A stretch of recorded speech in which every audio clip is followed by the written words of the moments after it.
For first-time horse owners and new riders, finding the information and support you need can be challenging. Luckily, Equine Network has partnered with Sentinel and Absorbine to bring you MyNewHorse.com as your one-stop shop for easy-to-understand horse care information and guidance. Visit MyNewHorse.com. You're listening to Horse Radio Network, part of the Equine Network family. Welcome to Sleep Stories for Equestrians. I'm your host, Ashley Winch.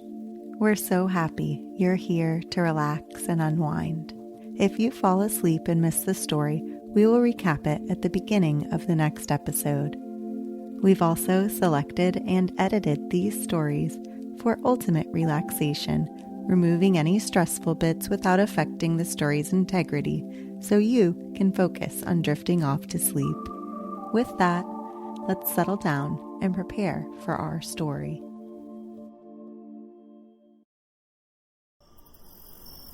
The gates are closed, the horses sleep, the day's work done, the chores complete.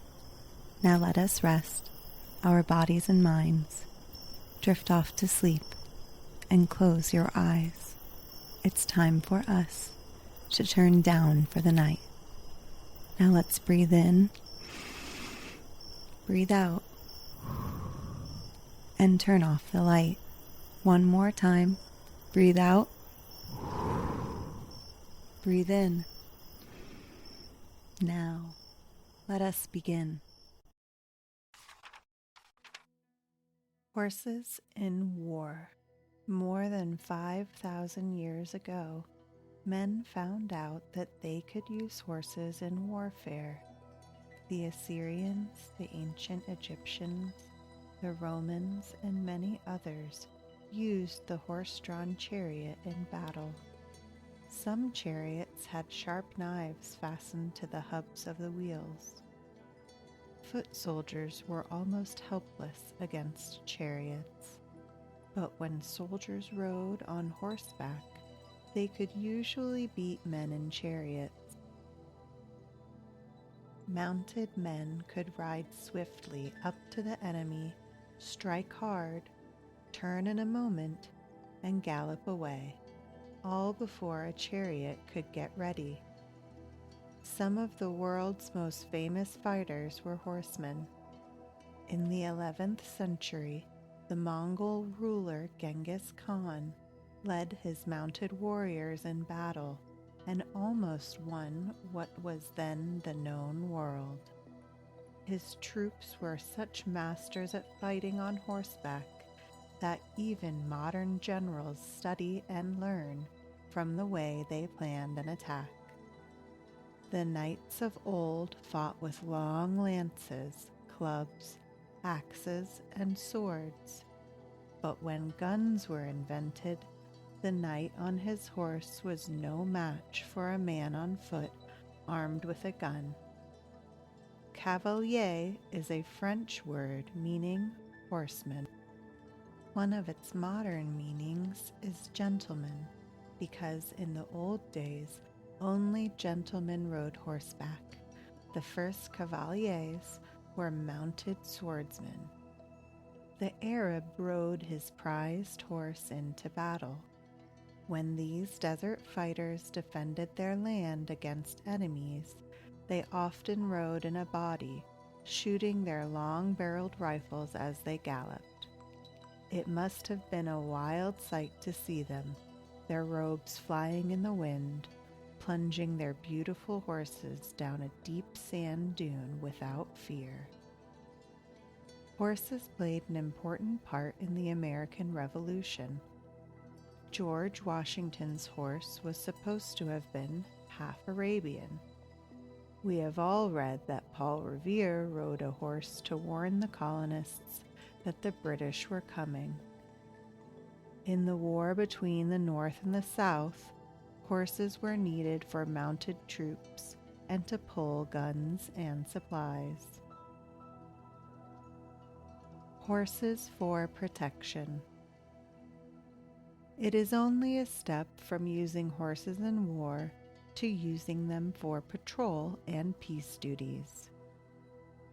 In Canada, there are thousands of miles of thinly settled country. The roads connecting one settlement with another are few.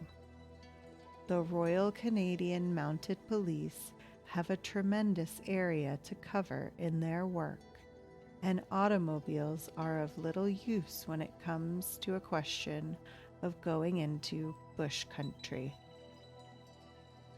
The Mounties cover much of their territory on horseback. Carrying a small quantity of food, the mounted policemen ride by day and sleep by night. They live off the country as they go. A mounted policeman may be gone a long time, but thanks to his horse, he gets out of the woods and back to headquarters safely. The automobile still cannot replace the horse in some city police work, for example, in controlling heavy traffic. The mounted policeman can see over the tangle of trucks and passenger cars and thread his way quickly through the traffic jam to straighten it out. At parades, mounted policemen can keep crowds in better order than can men in automobiles or on motorcycles. Troublesome groups seem to be more easily managed by police on horseback than by police in cars. Mounted men in parks can cover more ground than men on foot or in motor cars. They can also get to places that police cars cannot reach. The police horse must be a special trained horse. It must be of a certain size, in some cities of a particular color, and between 4 and 7 years of age. Its training often takes from 2 to 3 years. In the police academy, where the horses are schooled, each horse learns to go through heavy traffic without fear, to stand still and wait when its rider has to leave for a time, and to obey all the commands of the policeman. After the police horse has served in the department until it is old, it is retired and lives in comfort for the rest of its life on a horse farm. Police horses are never sold to work as delivery horses after retirement.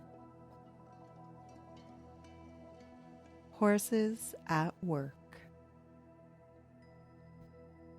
Before steam, gasoline, and electric power, horses did most of the world's work.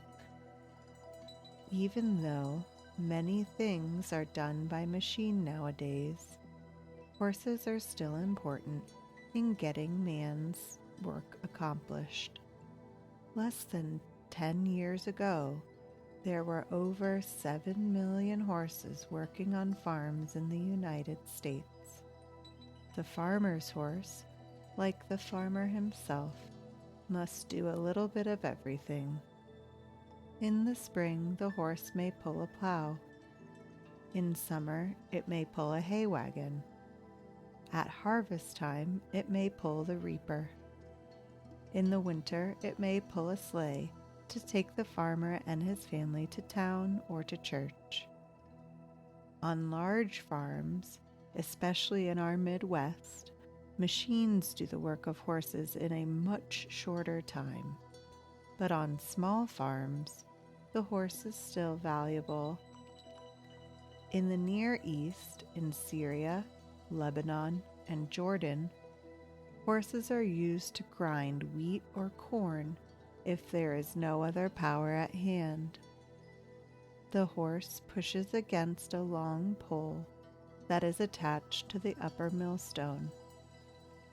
As the horse moves around in a big circle, the stone goes round and round, grinding the grains into flour or meal against the lower millstone.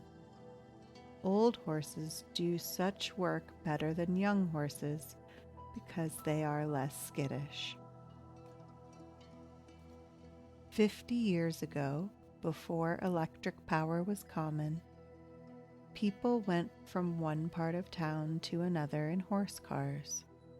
Pulling these was hard, especially when cars were crowded and hills were steep. In some hilly towns, there was a special platform on the back of horse cars. On the trip downhill, the horse rode on the platform. In the winter, horses wore warm blankets. In the summer, horses often wore big straw hats with holes to allow their ears to stick out. Owners of small mines still use horses to haul the broken coal out of the mine. A mine horse must not be too many hands high. A small but strong horse is better fitted to pull loads of coal through low, narrow tunnels than is a big horse. In the Southwest, small donkeys called burros are also used to work in mines. The lumberman's horse has hard work to do, but at least its work is out in the sunshine and fresh air. The big workhorse in the lumber camp must snake out the logs and then pull the log sled to a shipping point. The foreman or owner may ride a fine saddle horse from job to job. In countries where boats and barges travel on canals, the Netherlands and Belgium, for example, horses are still used to pull the barges. Special horse paths are built alongside the canals, and well-trained horses hardly need a driver to tell them what to do. Some horses work for fishermen. They pull the high wagons loaded with nets down to the sea. They help fishermen haul in the nets if they are fishing on the beach. When fishing is bad, the fishermen sometimes gather loads of seaweed for sale, and the horses pull the seaweed back to town. It was not very many years ago that horses were pulling fire engines to fires. When the alarm sounded, the firemen would slide down the brass poles, hitch up their hoses in seconds, and tear out of the firehouse with the smoke and sparks streaming from their red and gold engines. Often a spotted fire dog, a Dalmatian, ran beside the engine. Today, there are few, if any, fire horses left in the United States, but firemen still keep Dalmatians in their firehouses. The junk man, who sells secondhand things or buys old bottles, rags, and newspapers, is a familiar sight. His wagon usually has a string of cowbells tied across two posts so that housewives who want to sell their junk can hear him coming. Many boys and girls make pin money by saving newspapers and bottles for the junkman. Everyone knows the milkman's horse. Even in this day of automobiles, there are many horse-drawn milk wagons with big rubber tires. A good milkman's horse will move up to the next house while the milkman is delivering milk to the one before. In some parts of the country, if you're up very early, you may hear the milkman's horse clip-clopping home after a night's work. A gay spot of color in the Netherlands is the vegetable man's wagon. Even in large cities, you can find long, flat wagons with low sides, piled high with tomatoes, carrots, beets, eggplants, and potatoes. There are also not so familiar things. Heaps of an orange mushroom called cantarella, little bananas from Java, and strange fruits from the East Indies. In our own land, an early messenger of spring is the flower man with his horse and wagon. He drives slowly up the street, selling flowers and plants. You could buy red geraniums or trailing ivy for your window, or, if you have space to set them out, a box of pansies. One kind of horse and wagon that almost disappeared is the knife and scissor grinders. He has a fine red wagon roofed over to keep out the sun and the rain. Big windows in the sides let the children see him work, sharpening big butcher knives and scissors. It is a fine sight to see the golden shower of sparks from his busy wheel. Far from city streets, the prospector's pack horses carry his food and tools, enough to last for months while he looks for precious metals. The prospector rides the lead horse.